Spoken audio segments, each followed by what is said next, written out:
Welcome back to another edition of the Saturday to Sunday Football Podcast. I am Paul Perdichizzi, and thank you for joining me. As always, NFL Draft just a few weeks away. Here at Saturday to Sunday, we are continuing with our positional preview shows, but now we are bringing great guests from the industry, from the NFL Draft, who are scouting these prospects to get a different take from the ones you've been hearing from me here at Saturday Sunday all year. We are really excited tonight to have David Syvertsen back on from Ourlads. David, welcome back to the Saturday Sunday Football Podcast. My pleasure, man. Victory number one for you, as you said my last name correctly. So nice job. We're off to a good start. Absolutely. And last year you were on, I forget what position. I think we talked tight ends and a little bit of other stuff. So this year we're going to stick with some pass catchers, but we're going to go deep into this wide receiver class because it's a really interesting draft class. The buzz lately, I know Jim Nagy of the Senior Bowl put something out there that was generating a lot of buzz. I think it was a day or two ago, saying that, from what he's hearing, the NFL is not nearly as high on this wide receiver class in terms of round one talent than maybe what's out there, on mock drafts and in the media. So why don't we just start there? Big picture overall, what is your take on this draft class? I think most will agree it's a little bit of a down year, but how down do you think it is compared to where we've been with these recent wide receiver classes? Yeah, I mean, I would say over the past 4 years, especially dating back to 2019, I mean, just year after year, you just had deep wide receiver class. I mean, I felt like every year, like a deepest wide receiver class ever. We would say that 2019, said it again in 2020, said it again in 2021. And now it does seem like the tide is shifting a little bit towards the defensive backfield. And this is something that we heard was coming a few years ago, where a lot of these guys that are mentoring high school football players, it goes back all the way there. They said, hey, if you want your clearest path, your most efficient path to the NFL, you got to get on the defensive side of the ball. The receiver market is too saturated. There's just too many of these guys coming into the league now. And I think that's why some of these teams are just very willing to let some of these guys go or trade them away for future assets, draft picks, right? I mean, just look at the amount of times we've seen receivers drafted in recent years, and it's a passing league. But that these spots can be filled. The production can be filled. You're never going to replace a Tyreek Hill. But, did Kansas City really miss him that much this past year? I don't think so. The production can be filled. You kind of approach it like the Moneyball approach with the Oakland A's in the early 2000s. Like you lose a Jason Giambi type off first base because you can't pay him, but you find a way to replace the production. And I think because these receiver markets have been so saturated in recent years, it's just been an easier path to replace some of these guys. With that said, the 2023 wide receiver class is not what we've seen in recent years. And I think one thing it's truly missing is just an abundance of first-round talent. I have a definite first-round grade in Smith and Jigma. And then I have two guys that are, I still consider first-round receivers, but guys that you would pick more close to the 20 to 25 range, which is where the Giants are picking. And, I know a lot of the talk is, hey, we only have one first-round grade on a receiver. And, what do you really classify as a first-round receiver? I think that needs to be defined first, right? If you're going to tell me that there's only 20 first-round picks in this draft, what are the guys considered that are being picked 21 through 31 this year, right? They're first-round picks still. So I think that's a discussion for another time. But I agree that there's one true top tier first round receiver that'll be picked in the top 20. But, it's a tough thing to really, if you look back to 2019, how many of the receivers were taken in the first round? It's 13. If you look rounds 2 through 3 from that same time span, it's 31 receivers. And you have to start really looking at the success rate, the hit rate on these guys. And unless you're taken in the top 20 picks in the first round, the receiver hit rate is very similar from that point on in round 1 or day 2. And, as deep as these classes look at this point, when you actually look at what these guys are doing in the NFL, I mean, over a third of those guys are not even on their teams anymore that drafted them. So it's just a really hard position to hit on. And there's a lot of reasons behind that. And that's what I think that's what's going to happen in this year's wide receivers class. It's going to be really tough to figure out who are the hits and who are the misses. Yeah, and I think that's why some teams, and I know we'll mention the Giants a lot tonight, some teams like the Giants might say, is there really much of a gap with who's going to be there 25 compared to the guy who they can get at 57 or maybe even, at the end of the third round? And I think that's going to be, it's not just the Giants having that conversation. There's going to be teams throughout mid-first round, late first round that I think are having that conversation. So before we start talking about some of those guys that maybe those late round one guys that you said, there's a couple that you said you're intrigued with. Let's start with the Jackson Smith and the Jigba talk. How high do you have him rated? Do you think, I know we've only really seen him play slot. Do you think that's where he's going to exclusively be? Were we kind of robbed a little bit this year that maybe if he played more this year, we would have got to see a little bit more outside? Do you think that's something he could handle at the next level? Yeah, I mean, a lot of this stuff, I know a lot about body types. That's my full-time endeavor right now in the gym and fitness arena right now. And when you look at him, it's the first thing I notice. It's the first thing I notice with most players is what does the body type present? And he is 6'1", 196, but he's a small 6'1", 196, right? He's thick and strong, but what I mean by small is he lacks length. Right. You could tell on his legs, right? Short limbs, short arms, short legs. And usually in those cases, those guys really can't open it up with long stride speed down the field. They're not true vertical threats. But on the contrary, their strengths, similar. Think about Julian Edelman, the way he moved. He was plenty fast, but not a blazer downfield. But the quickness and explosion that he had getting in and out of breaks were partially coming from athleticism, obviously, agility, obviously, but his body type. Right. And, his 6.57 three cone and 3.93 short shuttle are all time great.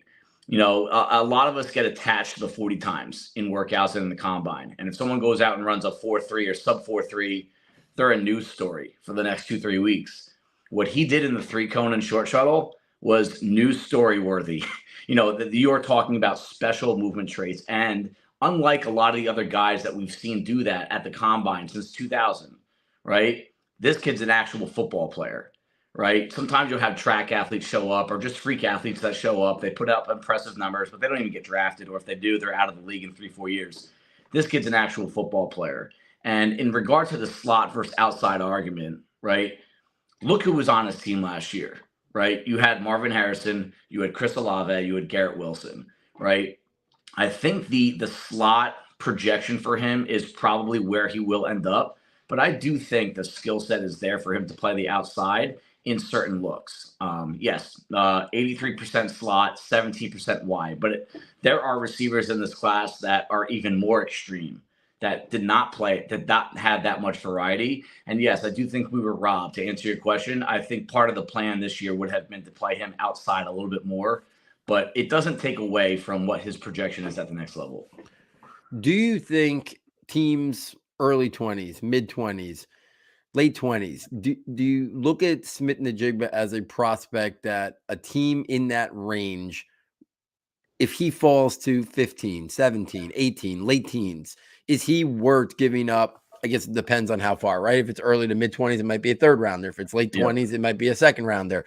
Do you consider him a prospect worthy for a team somewhere in that 20 to 30 range? If they see him sitting there like 18 or 19, would you, if you were making the call, be willing to give up a second or third round pick, depending on how far you're making the jump up, to go up and get him? Do you think he's worthy of doing that for a guy who might be mostly slot, but probably can learn to play on the outside a little bit as well?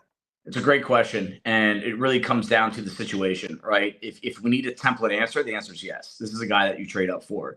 You try to avoid these trades where, hey, the market at wide receiver this year is not good enough, so we have to make sure we get the guy. A lot of times when you do that, you lose out value. Whenever you trade up, there's got to be good value. Yes, I know you want the player, but let's use the Giants as an example, right? They are in the wide receiver market. There's no question. And this is the kind of player that I do think would fit there. The question with him in relation to New York is they have a few slots already. And no matter what, even if he does have inside-outside versatility, he's going to be primarily inside. He's primarily going to be a slot. So now this really can end up messing up the usage of Wan'Dale Robinson, Sterling Shepard, Jamison Crowder. I'm not really counting right now. Paris Campbell, right? Guys that can move around a little bit, but their primary focus is also slot. So I don't think this is going to happen, but if the Giants were going to move up from 25 and they had to give up a second round pick, right, is that worth it, right? That's the $1 million question that we're trying to answer right now. And to me, let me ask you this. I'm going to answer the question with a question. A year into their career, Chris Olave and Garrett Wilson, would you give up a second round pick in addition to your first to move up for them? All right. If the answer is yes, this is a no-brainer because this kid is better. He's going to have more impact in the league right away. I also think the upside is right up there. I think Garrett Wilson is a little above Olave with long-term upside, but I think Smitty Jigma offers the same amount of impact on an offense. So to me, yes, I would give up a second-round pick for him. Yeah, I think it's a fascinating question. I'm a huge fan of him. I know some people were down. I look at him and say he basically won at the collegiate level like Cooper Kupp wins at the NFL level. And if is he going to have that type of success in the NFL? That's a to be determined, right? We don't know that. If we all knew that, the whole NFL draft, procrastinate, prognosticating would be a lot easier if we knew it was going to translate as that. But that's how he won at the college game. So I think he's going to have great success at the next level. He's a guy that I think would be worthy of moving up for. You mentioned you had two other guys that you said were kind of on that border, right, of the first round. Who were those two? Because I think there's a handful of names that it could come from. So share with the audience who those two guys are for you.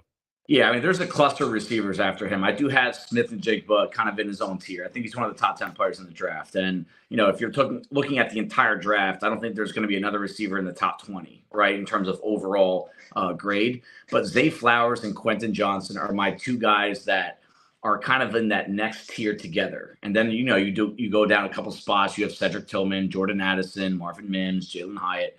But the next two, and I still think they're in consideration for number 25 overall, are Flowers and Johnston. And, Flower, they both have, this is the thing that, you could hear someone like Jim Nagy say, hey, they're not first round receivers. The reason why you can make that argument against these two is they're both missing something, right? There's both something about their games that kind of prevent them from getting a complete receiver label, right? Flowers is pretty obvious. He's small. He's 5'9", 182. He's got 29-inch arms, 72-inch wingspan. Like, that is small, right? You're below, if you're going to label guys big, average, small, he's below the small line when you're looking at all those measurables put together. And you're talking about an offense here with the Giants. You already have Robinson, who is all-time small. You're probably talking one of the smallest receivers ever to come into the league and be drafted in the second round. You have Sterling Shepard, 5'10", 30-inch arms. You have Paris Campbell, who's under 6 foot tall. I know Joe Shane has said, hey, we value separation, speed, quickness, agility, get open, be able to play multiple spots. Flowers checks all those spots at a high level. But at some point, you need more size. And I know Darren Waller. I know Isaiah Hodgins, but I'm a firm believer, strong believer in the traditional, your wide receiver room needs to look like a basketball team. You need to have your small point guards, your shifty guys. You need to have your possession guys or your small forwards. Then you have to have your big boys. And right now, I just don't think they have that big guy that can really win in contested situations. So that's Flowers' biggest shortcoming. But if you think you can work around that, one thing that goes in his advantage is he was 66% wide, 34% slot. So he played wide twice as much as he did in the slot.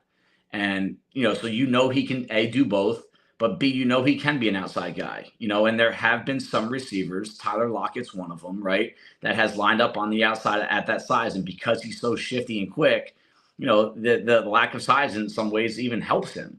And, you're talking about a game breaker with the ball in his hands. And I think that's what this Giants offense is going to turn into. It's going to be more about yards after catch rather than, Daniel Jones throwing it into traffic.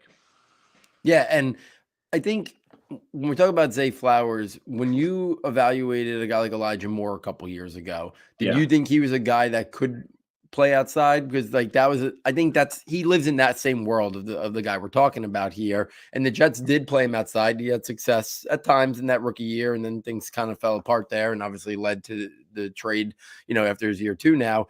But do you see Zay, do you think he could be that Tyler Lockett? Do you think he could do the transition to play outside like Elijah Moore did? Or again, do you think he's mostly his best position where he would have sustained success would be the slot?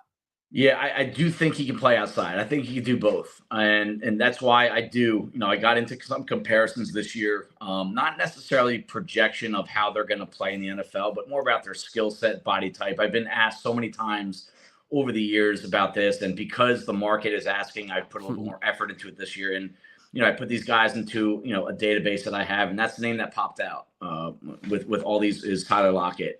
And I do think that's who Flowers can be. Now, what made Tyler Lockett, a good prospect into a very good player is how much his skill set developed as a route runner, but more importantly, and this relates to Flowers, is as a pass catcher.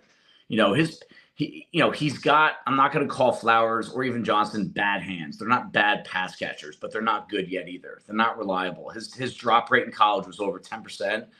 For the number that you really want, you want that number to be under probably closer to 5%. Is, how many times are you dropping the ball in relation to how many times are you catching the football? And that number is a little too high there. And when you're talking about a receiver that already has less margin to work with, meaning he doesn't have a wide radius, you have to be very accurate when you're throwing him the football because of those size shortcomings, because of how big defensive backs are becoming in the NFL right now. You can't have those errors. And I think that's what's going to potentially separate Flowers from the Lockett level. Is does he really, apply himself and work hard at getting better at catching the football, become an even better route runner, understand the mental components of the position. Those are all things, player development, right? Does the team have a plan for the player? And I think that's what it's going to come down to for Flowers. Yeah, I think you're spot on there. If we turn to Quentin Johnson, you kind of mentioned what was holding him back a little bit from like that higher tier there were some concerns. Are your concerns the same that have been out there in the industry? The drops, maybe doesn't always play up to his size, some route refinement and separation issues there. Are those the big concerns you see with Quentin Johnson? And if so, do you think some of them or all of them are fixable, or is it work around that and find how he wins and maximize the strengths that he does have? It still makes him worthy of a rather high pick. Yeah, I mean, it's funny. You could have a similar discussion as Johnson to Flowers, but just for completely different reasons. I mean, this dude is much bigger, right? 6'2.5", 33.5-inch arms.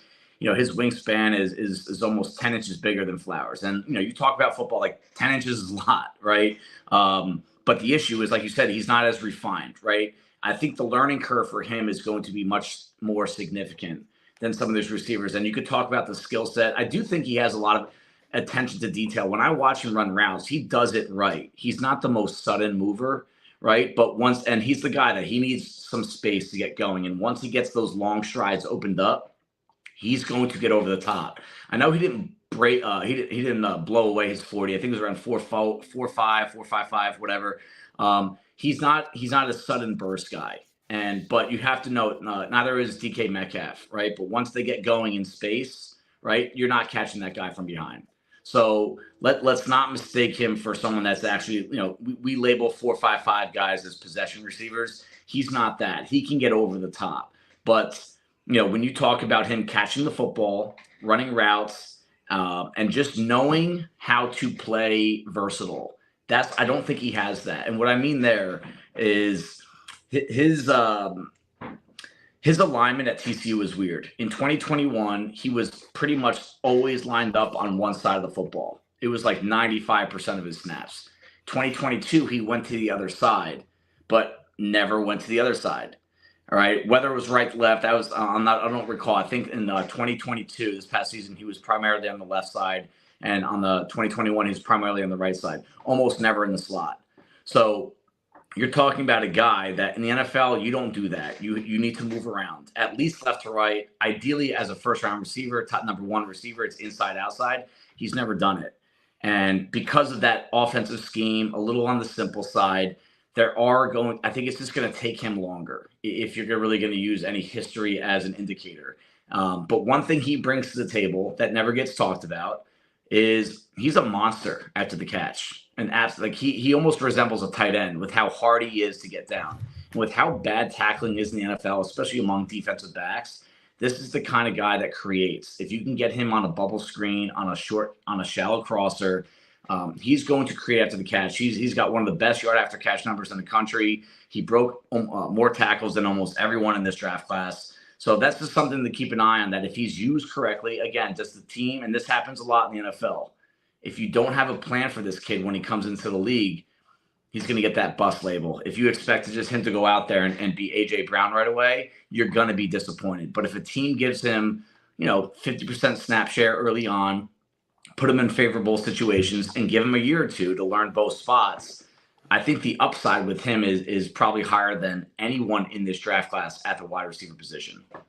Yeah, he's a fascinating prospect. I think he's one of the most polarizing players in the whole class, because I think you could look at him and say, yeah, he has the ability to maybe be the true alpha outside X wide receiver in this class, but there's work and refinement and development to get there. So it's going to be really interesting to see kind of where the NFL values him. I think early on in the draft process, most people thought, oh yeah, he's a lock, top 20, top 25. Now I think does he go round 1, or is he sitting there early portion of day 2? And I think if he is, you'll see teams be aggressive to maybe go up there and get him. We saw the Packers last year be aggressive to go up and get a guy like Christian Watson. With the questions with Quentin Johnson, I still think if he's sitting there top of the board on Friday night, you're going to see a lot of teams really intrigued with him to start out there on round 2. Why don't we take this to who kind of makes up, maybe, I know you said there's a pretty big group there. Those are the 2 guys that were kind of borderline for you in terms of first round grades. Is the next wave of guys, the guys that have been out there, the Jalen Hyatts, the Jordan, who am I forgetting? The other Jordan Addison, or do you kind of have Jordan Addison, Jalen Hyatt more mixed with that next group of guys like Tillman and Downs and that group? Yeah, I mean, I would say the next 5-6 guys, let's see, 1, 2, 3, 4, 5, 6, 7 guys, they're pretty much have the same grade. And I think they could be based, their selection where they get picked in relation to each other can be very much about schematic fit and personnel situation. So I don't really view these guys as better than others. I think there's better fits for the Giants than others. But from a macro perspective, these guys are very similar. They're just very different skill sets too. I mean, I love Cedric Tillman, and I think the ankle injury and the explosion of Jalen Hyatt are making many people forget about how good this guy was in 2021. I mean, he was big time. He was 64 catches, 1,081 yards, 12 touchdowns as an SEC receiver with a Hendon Hooker that was still kind of figuring it out in that offense. 4.4% drop rate. He had over 50% success rate in contested situations. This is a big time possession receiver with some sneaky speed. And he had an ankle injury that, in my opinion, many receivers would have decided, hey, I'm done. I'm going to start getting ready for the draft. That dude fought like hell to come back and play football last year. He had an ankle procedure done that is almost like a shot of desperation. Like you would do this going back into war. Like it's most guys that had to have that procedure done on their ankle would not have come and played. And he played, and he knew that, that tape that came out of this 2022 season was not overly impressive. And for anyone that has not watched his 2021 tape, I would encourage you to spend some time over the next couple of weeks as soon as possible and just go watch some of that tape. And it's hard to argue that he's at a level lower than anyone in this draft class other than Smitty Jigma. So it's just something, I think he's the most under-talked about guy. I think he's a great fit for the Giants. Then my next 2 guys, Jordan Addison and Marvin Mims, they're actually similar players to each other. Addison, he wins the Biletnikoff Award last year in Pittsburgh. He also suffers an ankle injury, fought back to play again. And I don't think we really saw the full exposure to him in 2022 that we saw in 2021. And the numbers back that up. He was targeted 144 times with Kenny Pickett as his quarterback in 21. Only 79 times this past season. It's almost cut in half how many times he was throwing the ball. But one thing that we've seen out of him, and a lot of teams are going to like this, was that inside-outside versatility. Primarily a slot in 21, 2022, he kind of played all outside. And I do think when you're talking about NFL route running and having a feel and knowing where to make your breaks and where to, find those creases, Addison is a natural there. But the pre-draft process for him has been not friendly. At the end of the day, you're going to go into the draft weekend saying he's 5'11", he's 173, small hands, short arms, average movement traits. And then you start to say, all right, does this make me second guess the production he showed in 2021 because there was nobody else on that team to throw the ball to? So it's a tough situation to figure out. And Marvin Mims brings a similar skill set to the table. He's much faster. He's much more explosive. He's got incredible hands. A disadvantage for him at Oklahoma was really poor quarterback play in 2022 and different offensive systems. And he could have left, and he stayed there at Oklahoma. Not sure if he's regretting that decision or not, but he's a guy that I think is, like Tillman, a little under talked about. And I wouldn't be surprised to see him be the number 4 guy overall taken from the receiver spot. Yeah, I think you made some really good points there. I want to circle back. Let's go back to Cedric Tillman. Yeah, the 2021 film is the film that people really got to dig into. I think it was Alabama. I don't know if it was Georgia. It was another big time program. He had 2 monster games against 2 really, high caliber teams that play good defense. Do you have you mentioned before that you were trying to do a little bit more comps this year. I haven't heard a lot of people throw out comps for Cedric Tillman. I've heard maybe like stylistically Mike Williams. Like, is that kind of the world you see? Do you have somebody else in mind, or is it not something that off the top of your head you have someone for Cedric Tillman? That's one I haven't really gotten to yet in terms of, all right, do I have a really good comparison? Mike Williams, if you want to compare those two, I think Tillman's got a little bit more juice to him and a little bit more sudden movement in and out of breaks. Like Mike Williams has really turned into, go deep, we'll chuck the ball up to you and we'll see what happens, right? He's also getting injured all the time, right? I think Tillman has a little bit more versatility to his game. Off the top of my head, I think there is some A.J. Brown style in his play. He's a little different body type. I mean, A.J. Brown looks like a running back now, but Tillman has that really tough guy to beat in contested situations. He can run every level of the route tree at a high level and just excellent concentration when the ball's thrown his way. You see receivers like Quentin Johnson as an example, a lot of body catching. And when I see that over and over, even when he's wide open, it's a concentration. It's a lack of confidence in your eye-hand coordination. Tillman attacks the ball with his hands. You can tell that that's not even a thought for him. When the ball's near him, attack it with your hands. And he's got big, strong mitts, similar to A.J. Brown. So, stylistically, I see some of that in him. 2nd round pick, by the way, that I think has that kind of upside too. Yeah, and when you were saying some of those characteristics there, again, the Giants fandom in me was thinking a little bit Hakeem Nicks, that those big mitts, really strong at the catch point, like tough physical type guy. Like, any Giants fan would sign up for a player who would replicate what Hakeem Nicks brought to the Giants when he was healthy, for sure. From what you're saying, I think this next question may have been answered already, but I'm going to ask you just so you could elaborate on a little bit. If you were making a pick between late round 1, Jordan Addison, or late round 2, Marvin Mims, it sounds like you would think the value is with Marvin Mims and pivot to a different position in round 1.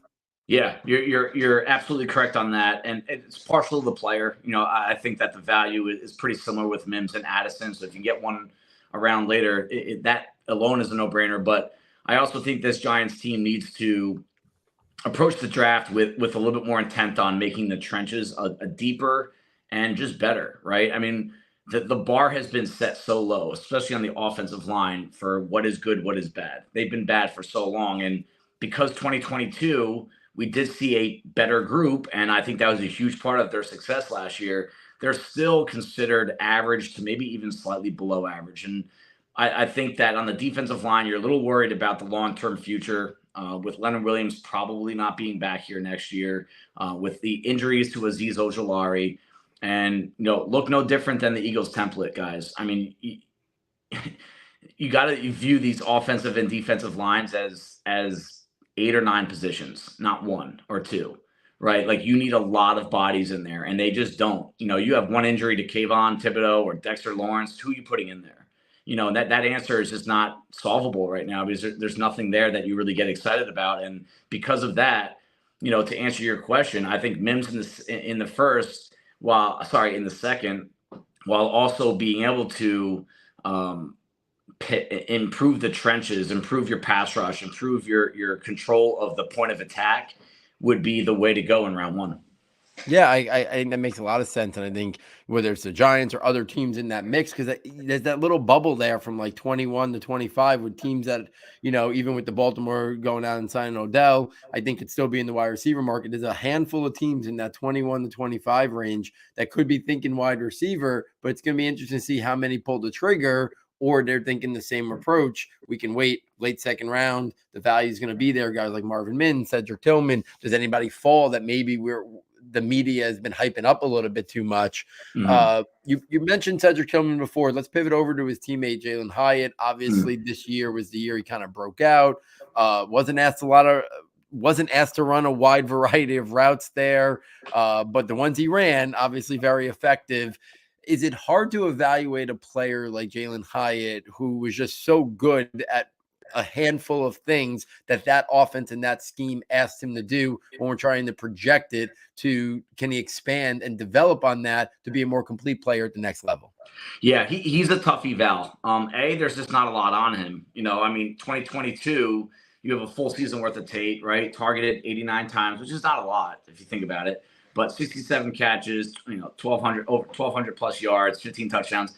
What he did in 2022 was remarkable and deserves a lot of respect. But prior to that, the 2 years prior to, was basically 62 targets combined, 41 catches combined, about 500 yards combined.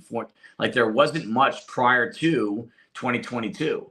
And, I still have a high enough grade on him to warrant, an early second round pick.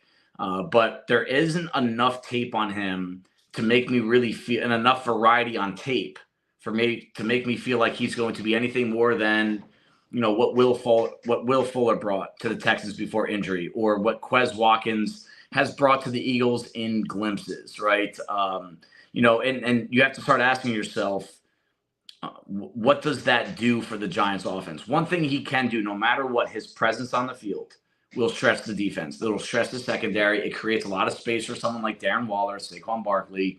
But is that enough? How much value is that? You could find speed guys later in the draft as well. And Jalen Hyatt, I think this is a player that the meetings with coaches, I think the Giants are bringing him in soon for a 30 visit.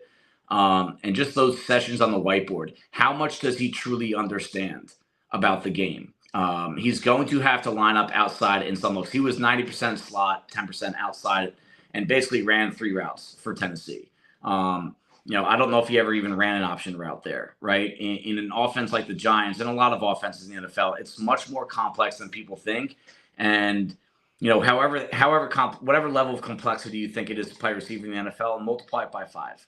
And that's where it comes into play. So I think those sessions, you get him on the whiteboard and tell him to talk about concepts and route combinations. And if you don't feel confident that he can learn and take his mental game too close to where his physical game is, it's a tough gamble to make. And so he really is, no matter where he gets drafted, it's going to be a swing for the fence. It's going to be a Giancarlo Stanton home run or strikeout.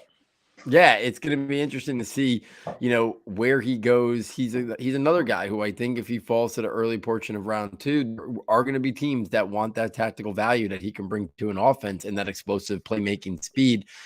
We talked about a couple smaller, thin wide receivers already, but there's that whole next group of them. So let's just kind of bring them up kind of collectively and just maybe talk about who's your favorite from the bunch. Are they all slot onlys, or do we think any of these guys could be on the outside?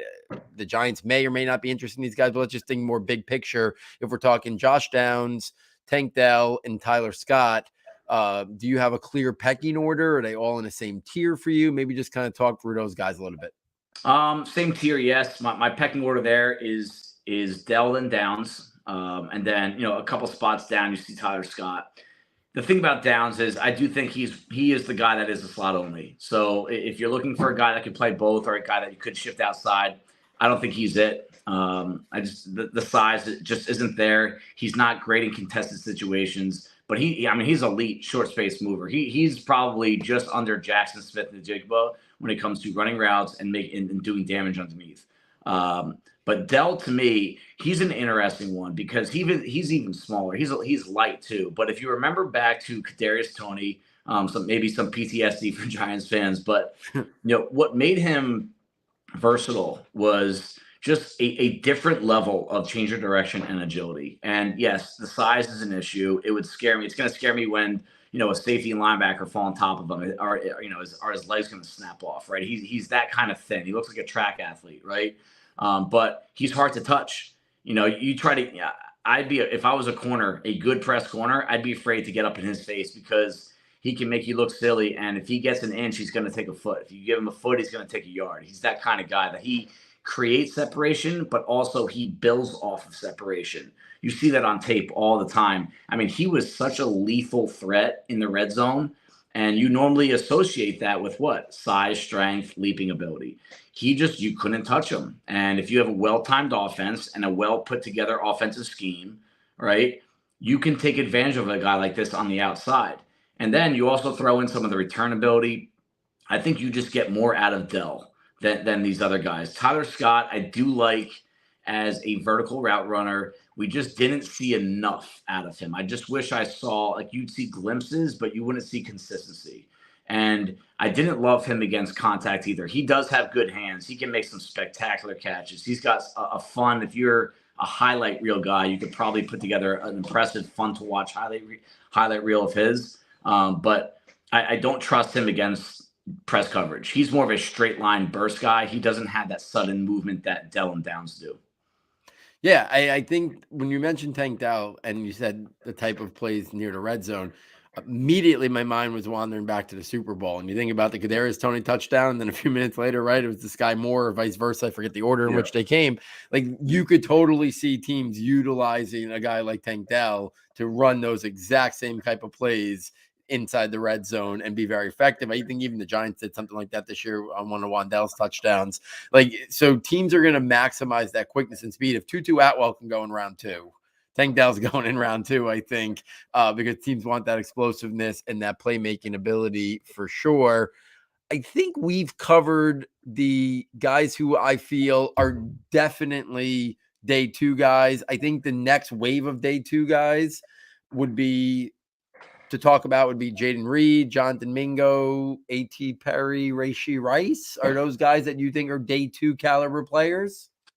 I think Mingo's got a good shot at going day 2, just because there's a uniqueness to him, just physically, but also like his body and his build. And he's 220 pounds. I mean, it's hard not to think about. I don't want to bring him up again, but it's hard not to think about A.J. Brown because of where A.J. Brown went to college and that body type. I mean, 6'1", really 6'2", 220, 32-inch arms, right? Huge hands, right? And a guy that was a huge part of that offense on so many different levels: vertical threat, screen threat, bubble screens, yards after catch. A little bit of a guy, takes a little bit of time to really get going. So I think separation is going to be hard for him. I also think he's really rough around the edges as a route runner, a little sloppy there. But the tools are unique, and uniqueness plus production get you drafted higher than others. So if there's a tie between Mingo and some of the guys that you just listed, who are very near him on my wide receiver stack, he gets the pick, because these guys, none of these other guys are 220 pounds with that kind of speed down the field, and dangerous after the catch the way he is. So, Mingo is a guy that I think is going to go a little bit higher than what people think. Yeah, I think you've heard people say, like, early on, he could be used a little bit like Debo is used. Just that physicality and toughness that he brings is really impressive. When you look at A.T. Perry, people have put out there, obviously we know Quentin Johnson could maybe be that X. You've heard Cedric Tillman is one of the best outside X receivers, and then they've brought up A.T. Perry. Do you see it similarly? Is he one of the best? We don't have a lot in this class, but is he one of the top X receivers in this class? Do you think he's a guy who warrants going top 100, or you think he's a guy maybe should start somewhere, early portion of day 3? A.T. Perry just made the top 100 on my top 100 overall. So he's right in that window. Hey, I'll tell you what, if you like Quentin Johnson, you got to like this kid. It's very similar size, length, radius, and I actually think A.T. Perry is much more NFL ready. I don't think he has the upside that Quentin has, but as a leaper, as a route runner, he's every bit at Quentin Johnson, if not even better. Not as strong, not as effective after the catch, so I think he's going to be more of a possession receiver type. But I'll tell you what, I love T. Higgins coming out of Clemson, and there are a lot of traits in A.T. Perry's game that scream T. Higgins. And he's now turned into one of the best draft values we've had over the past few years. He's about to get a monster contract from Cincinnati. And I think A.T. Perry is also, I try not to I do listen to these guys talk a lot. That's one of my processes that I do. That's a little different. I watch the tape, I get the numbers, but I like to watch them talk, right? So I try to find as many interviews of them as possible, and just to see if there's, how much intellect there is there, how much understanding. And he's a smart kid. And when you interview these kids, I mean, I can't tell you how many people really understand how much the interviews mean. In some cases, you'll have coaches and scouts say that the interviews are more important than the workouts at the combine. And Perry's the kind of guy that I think he's going to open some eyes in interviews. He's going to make you go back and watch some of that tape a little bit closer. And if there's a tie and you're looking for someone that's like smart and can really soak in an NFL playbook quickly, A.T. Perry's going to, bump himself up a few spots on this wide receiver stack. Yeah, I think you're going to see, because we talked about so many smaller wide receivers. I think that's going to help Perry's cause to kind of lock himself in, I think, into the day 2 range, just because we are lacking, right, in those outside bigger type wide receivers. So, maybe like you don't get Quentin Johnson late 1 or early 2, a team will be looking for A.T. Perry somewhere there in round 3. We mentioned earlier about Cedric Tillman going back to the 2021 film to really see his best. I kind of felt the same way about Jaden Reed. I felt like Michigan State's offense kind of this year was a mess. That to see his best, you had to go back a year. He's an interesting guy because I feel like there's nothing that stands out as like this great or, elite characteristic, but I kind of feel like he's pretty solid across the board. Do you see Jaden Reed similar? Is he a guy that, while he might not be in your top 100, is he close? Is he a guy that you think could sneak in? Or do you think he's more of a guy who should definitely be a round 4 or 5 guy? I think he's a round 3/round 4 guy. So okay. I think he's going to go in that tier. One thing that he brings to the table is he's excellent returner. He can actually be a difference-making punt returner. You could draft this guy just to return punts, and he's much more than that. He is a receiver, inside-outside versatility. I even think he's got some Stephon Diggs in his game, just the movement style, and he's a competitor.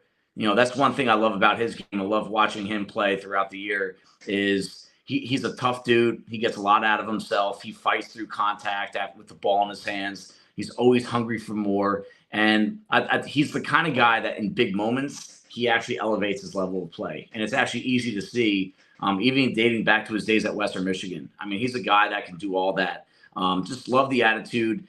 And he made a lot of different catches at Michigan State. Sometimes because of the systems, the schemes, the routes they run, you don't see guys catch back shoulder. You don't see guys catch crossers while they're moving, at all out speed. He made a lot of different catches, and everything looked natural to him too. He looks just a natural pass catcher, and I really like that about his game.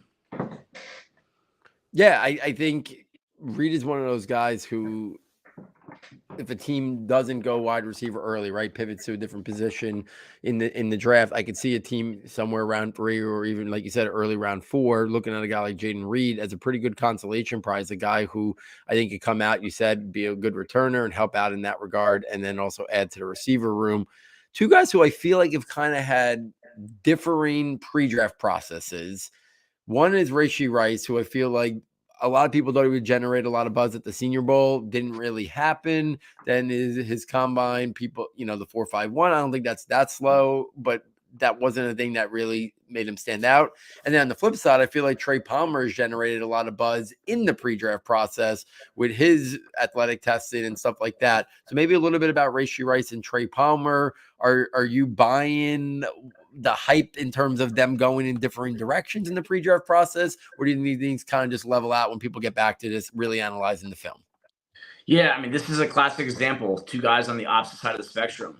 Pre-draft process has a tendency to boost guys a little too much or drop guys a little too much. I mean, yes, you need to hit certain minimum standards with your speed and your size and your agility and your medicals, right? You need to hit those minimums, but Rashee Rice on tape, it's not even close to who's a better football player, to me. I mean, Palmer had a really hard time catching the football consistently. And the numbers say that, but also his tape says it as well. Rice, I thought, was one of the better contested situation guys all year. Now, why was he in contested situations so often? He has a hard time getting open. And I think that's going to be something that he needs to improve skill set wise at the next level, is getting the most out of himself athletically as a route runner. There's a lot of upside there that's untapped, and the SMU system, right? That offense, you can tell it's not a big part of what they coach and what they teach there, right? Did not run a wide route tree.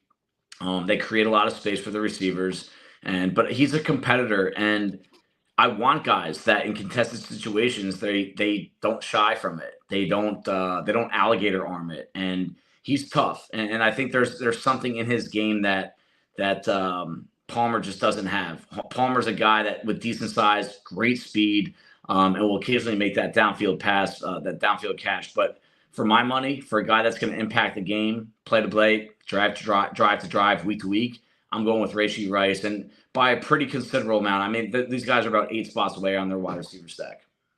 Yeah, I think that makes a lot of sense. And I do think these things do tend to regress back more towards the mean in the film as we get closer and closer to draft weekend. I think Brian Branch is the perfect example, right? He was locked in everybody's top 20s. Then all of a sudden the pre-draft process started. All of a sudden you didn't see him in round 1 mock drafts. And all of a sudden, as we're closing in on the NFL draft, you're starting to see him back in that mid teens to mid 20s range, which I think is appropriate for his level of skill set. So I feel like it's just the long process, and the media and the constant evaluating every aspect of the pre-draft process. Things usually sometimes are a little cyclical, and I think we'll probably see that with these wide receivers. If we were having a conversation last year when you came on about next year's wide receivers, there's no way we would have talked about as many wide receivers tonight before the name Keyshawn Boobie came up. What are we to make of this? It's like an enigma, because a couple of years ago, we all thought this guy was on a trajectory to being a round 1 type wide receiver. Then it just hasn't materialized. He wasn't as big as I think most people thought. He wasn't as fast as most people thought. How do you value Keyshawn, and where do you think he's going to go? Where do you think he deserves to go on draft night? Really, really interesting situation. That was a great lead into what he is, because, yeah, I mean, even going into this year, before week 1, I come up with a wide receiver stack over the summer. It's obviously not set in stone. It moves around a lot, but I like to have a decent feel. And he was top 3 no matter what. I mean, no matter who you talk to, he was top 3, and rightfully so. What happened? He dropped a lot of balls. He looked lackadaisical out there. Body language, route running, effort. It was pretty easy to see that he wasn't all there. I did some extra digging on him through some sources at LSU, and then just did a lot of reading too, stuff that's actually out there publicly. And, he played under 2 completely different regimes at LSU. Orgeron, the way they ran things was a lot more lax. Do your rehab on your own, show up when you want. Kelly comes to LSU, and it's much more regimented, and that wasn't what he was used to. And there were some issues there, and I think the relationship between him and Kelly was not good. For a time, it sounded like Boobie was going to go back to LSU, and then all of a sudden he changed his mind, and I think that was the reason why. To be honest with you, I just don't think he really jived well with this new staff. And, he also had a kid last year, and you and I both know that changes a lot of things. And, if I was 21, I don't think I'd be ready for it either. So I think a lot went against him. And, you have to ask yourself, is this a maturity issue? Was there more truth to the story that's out there right now that can defend Boobie and someone's going to get a great value? The people I talk to that know a lot about the LSU inner workings have said that someone's going to get him early day 3, and he's going to be one of the top 5 receivers in this draft class. Like a classic, I need a fresh start type situation here. And, if you're asking me to put my money on that, I'm not there on him. I'm going to keep him in the round 4 tier and just say, hey, you're going to have to earn your way back to it. Like, I'm not going to use one quote from one person and try to create a picture perfect around him. In my opinion, he handled 2022 wrong. If you don't want to get into the off-field stuff and say, hey, Dave, that's unfair, fine, let's go to the tape. He was not good in 2022.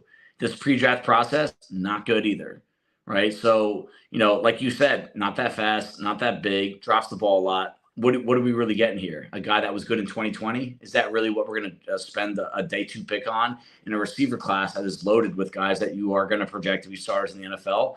It's a tough situation to figure out. I hope he gets put into the right situation. New England would not be a good spot for him. A spot that's, probably not that fun to play football at. Yes, they win games. They've had a lot of success, but, I think the pre-draft meetings are going to be very important for him, but I think he's got to go to the right culture and have a right guy or two on that wide receiver group, on that team, that can really show him the way without feeling like he's, being treated like a little kid. Yeah, it's going to be fascinating. And I think if he tested well, I think more teams would have maybe been willing to kind of look past some of the stuff that I think you just talked about. If he, if he came in at like 6'1" or 6 feet and he ran, 4.42 or something or like that, I think there would have been a lot more teams saying, yeah, we'll still go day 2. Now, I think with the bad testing, the bad production, the other stuff, I think that's why we're probably looking at round 4 for him, unless somebody just kind of says, oh, we're going to buy what we think could be the upside there. But it's going to be interesting. He's another, we talked earlier, I said Quentin Johnson polarizing, Booty for different reasons, name value, people who follow college prospects for years. This is a guy that's been a big name for a long time. So to see him maybe being there on day 3 is definitely going to be, a little bit of shock to, I think, some people, that have seen him, high on rankings from before, this past college football season. If they haven't really, looked at more recent rankings, that's going to, be a little bit of a surprise. Let's go back to another small guy. We've talked about a lot of small guys, but I'm intrigued by this one. So I'm interested to hear your take of Charlie Jones out of Purdue. I think he's on that round 3, round 4 border, probably goes round 4. But I like what he brings to the table. Maybe some quick thoughts on Charlie Jones out of Purdue. Yeah, it's funny when you're introing him, I was like, he's going to say Charlie Jones. He's a fun kid to watch play football, and I love his story. Right. Started off at Buffalo, 2017, 2018. Started to make a name for himself in 2018. Then spends 3 years at Iowa, sat out 2019, 2020, and 2021. He's really, a punt returner and a receiver on an offense that didn't throw the ball that often. And, last-ditch effort, goes to Purdue. He played Pop Warner football with the quarterback, Adrian O'Connell, who's also a prospect in this draft. He blew up right away, and he maintained the production. And I'll tell you what, this is what I like about him. There's 2 things I like about him. Okay. He beat Devin Witherspoon and Joey Porter Jr.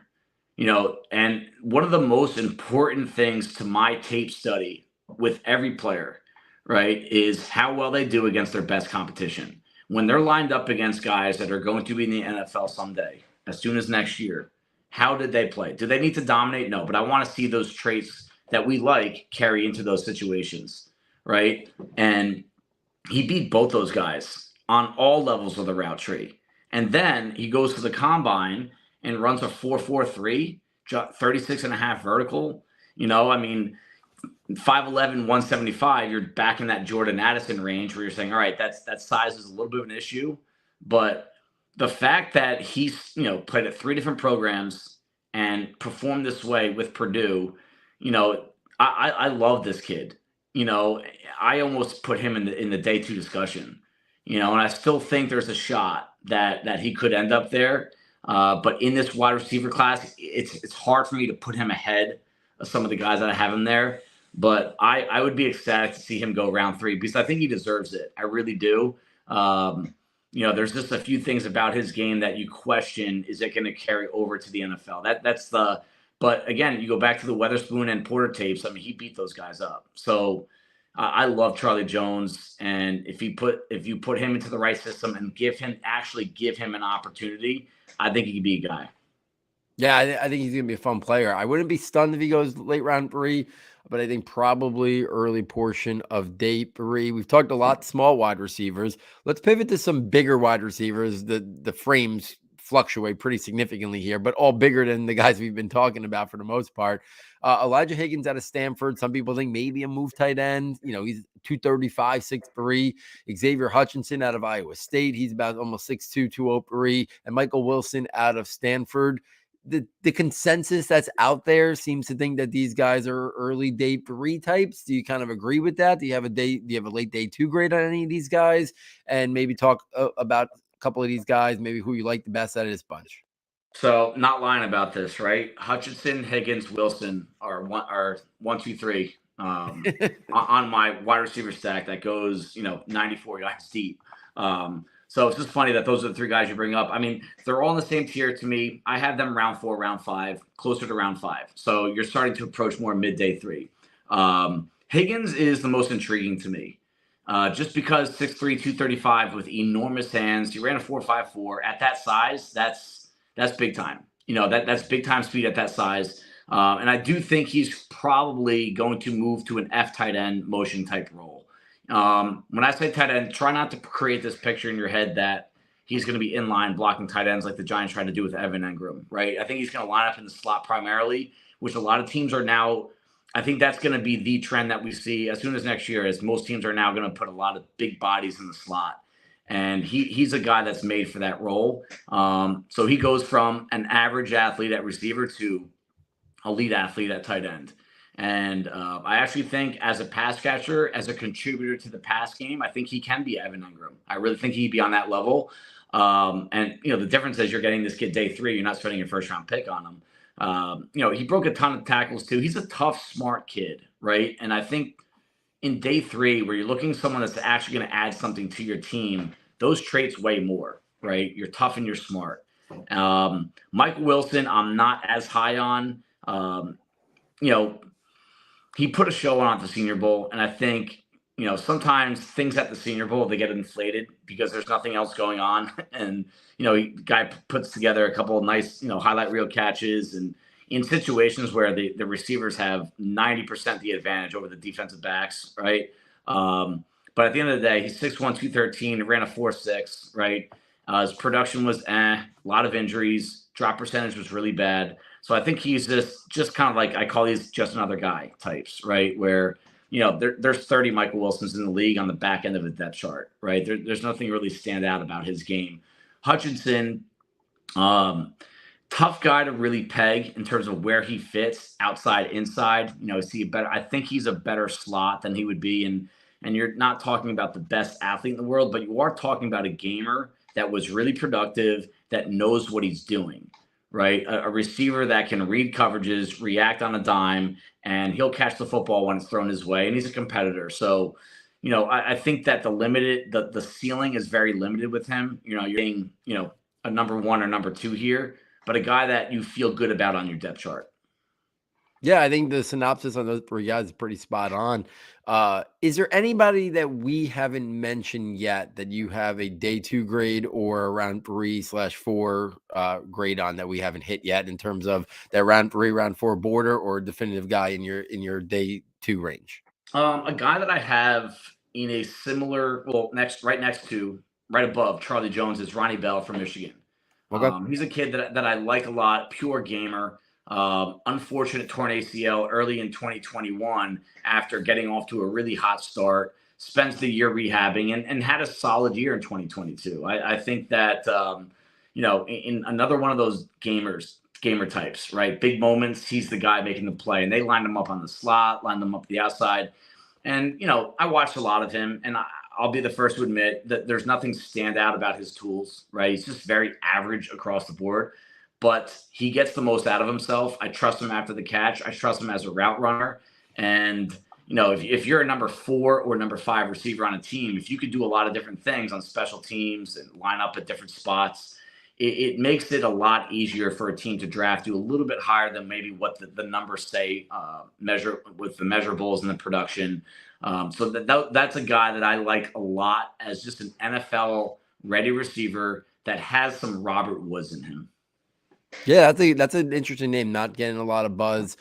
So excited to hear, a different take there in terms of a player like that. Where do you have Parker Washington? Because I feel like Parker Washington is a guy that before the season started and even in the early to mid portion of the college football season, he was generating a lot of buzz as like a lock day 2 player. And I struggled seeing that, but now I feel like it's moved a little bit more towards day 3, round 4, round 5. Is that where you think Parker Washington is kind of valued now? And do you see that as the appropriate value? Yeah. So I had Charlie Jones. I had Ronnie Bell, Charlie Jones, Parker Washington. So he's in the same tier as a lot of the guys that we just got. And then it goes into, I'll give you one more name after this. And then it goes right into that Hutchinson, Higgins, Wilson. So again, these guys that we're talking about are kind of on the same page with where they stack up. In regard to Parker Washington, unique body type for a slot receiver, 5'10", 204. So that's pretty thick for, you consider a guy that's 204 pounds, that's under 5'10". But short armed, small wingspan, a little stiff as a route runner, which you don't like to see out of a guy that's going to be in the slot. He's not going to be outside. Doesn't have that breakaway gear, but he's tough to get to the ground. He has some running back in him. There's like some running back traits with what he does. He runs really low to the ground. He's shifty he's got great vision too after the catch. And another one that just has a knack for making some crazy catches, away from his body. And, we're not talking about a wide radius here, so you're not going to have a lot of margin for error when you throw him the football. But, 10-inch hands that, he's like Cedric Tillman when we talked about earlier. He attacks the ball with his hands. He doesn't let it get into his body. And I trust him in contested situations. So he'll be a slot, but one that can really handle the physical rigors of being tough and hard-nosed. Yeah, I comped him and said he's a discount version, not the same talent of Jarvis Landry in terms of where he athletically testing, in terms of the body type, the physicality. But I think where he's going to end up going now provides good value, not where the hype was round 2. I never saw that, but now I think if he goes off the board early, day 3, round 4 somewhere, I think he's a player who could add value to a depth chart for all.